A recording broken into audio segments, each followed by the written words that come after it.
Kutumizda bugun Xitoyda ishlab chiqarilgan spalni garniturda deonasi kelgan. Ishoning, deonasi.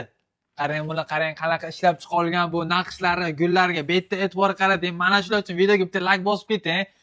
Eko kojodan ishlab chiqarilgan, sassana ideal holatda, o'zi ham kravatimiz bosh tarafi mana buyum qatori, ortopedik qimmat matras tashilgan, ikkita tumbuchkasi bor, oyoqlari ham neobeshni figurni chiroyli qilib ishlab chiqarilgan.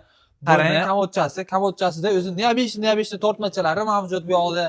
Qaranglar, oynasi ham juda ham skrom ishlab chiqarilgan. O'zini отдельно bitta shunaqa ko'rinishda tabrutkasi mavjud. Shifonerni ko'ring. 6 yillik shifonerli, tagida ikkita tortmasi mavjud. Holatlari ideal holatda. Yoki shifonerlarning hammasini tagida mana shunday barxitli qizil material qilib ishlab chiqarilgan. Bu yoqlar chesti yog'ochdan ishlab chiqarilgan, hurmatli obunachilar.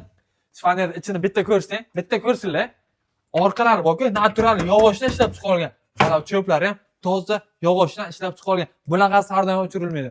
Chesteri 5 ta tortmadan iborat, sassana ideal holatda. Ichlarini ochamiz. Materiallari o'zini xitoycha yozilgan pechatlarigacha bor, hurmatli obunachilar. Narxi qiziq bo'lsa, pastda telefon nomeri yozib qoldiramiz. Bemalol telefon qilib narxini so'rab olsangiz